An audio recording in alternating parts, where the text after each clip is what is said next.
Menara Kudus terletak di Kabupaten Kudus, tepatnya Desa Kauman. Menara ini memiliki tinggi 18 meter dengan berbahan batu bata. Kudus sendiri dikenal sebagai kota penghasil rokok atau kretek terbesar di Jawa Tengah. Selain itu, Kudus juga dianggap sebagai kota santri. Bagaimanakah awal mula kabupaten ini diberi nama Kudus? Inilah kisah asal mula Kabupaten Kudus.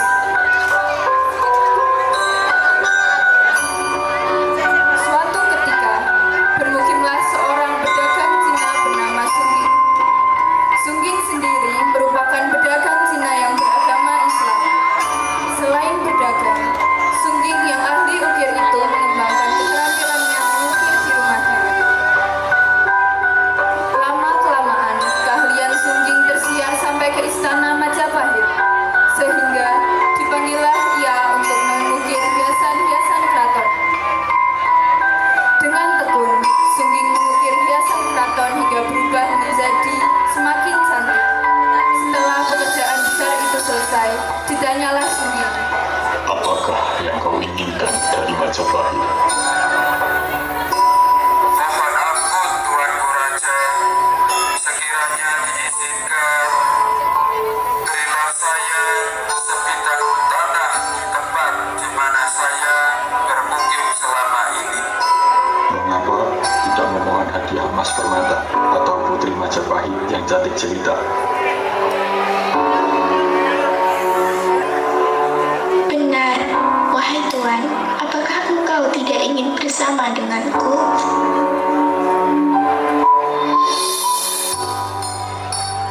Mohon ampun Tuanku Raja, menurut saya sebidang tanah itu sudah sangat berharga bagi saya sendiri.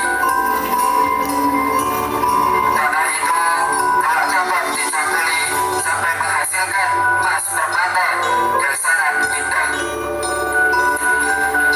Dengan demikian, saya tidak perlu kembali ke negeri asal saya yang sangat jauh, Tuanku. Baiklah Tuan, jika itu kehendakmu. Jika tak hendak kembali ke tanah asalmu, apakah engkau sanggup berbakti kepada Majapahit?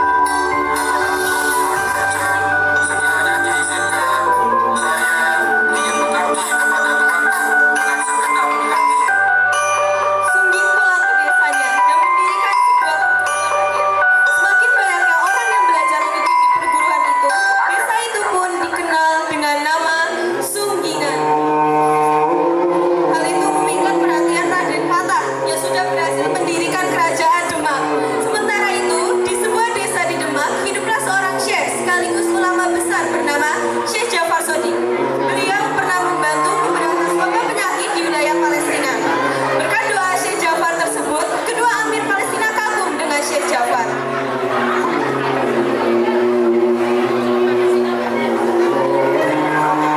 Maaf Tuan, saya dan sahabat-sahabat saya serta penduduk di negeri Palestina meminta maaf sebesar-besarnya karena sudah berburuk sangka kepada Tuan sebelumnya. Maaf Tuan, saya dan sahabat-sahabat saya serta penduduk di negeri Palestina meminta maaf sebesar-besarnya karena sudah berburuk sangka kepada Tuan sebelumnya. Sebagai makhluk sosial harus saling menghargai sesama. Satu di antara caranya tidak memandang remeh dari penampilan dan berprasangka buruk, karena kita akan selalu membutuhkan orang lain. Baik Tuan, Karena telah menyembuhkan sahabat saya dan penduduk di sini, saya akan memberikan hadiah untuk Anda. Aku tidak membutuhkan harta. Aku hanya membutuhkan sebuah batu yang berasal dari Baitul Maqdis.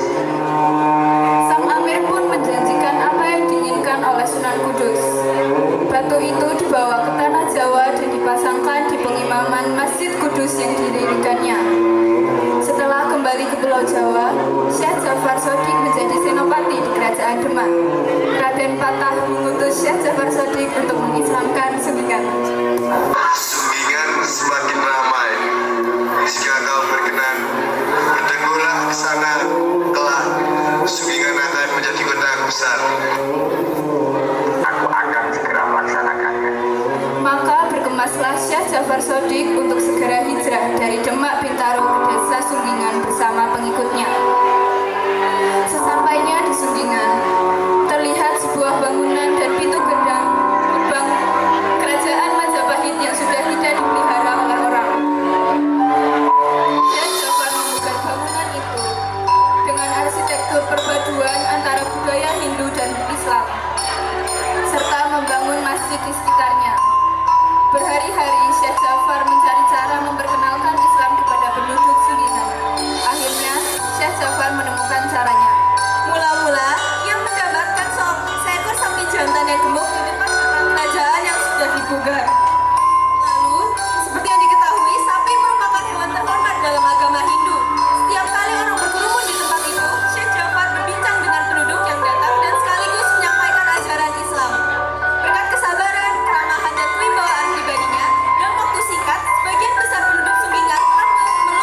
berbagai daerah berniat untuk belajar mengaji, mencari kehidupan baru dengan bertani, berdagang, mengukir, dan sebagainya.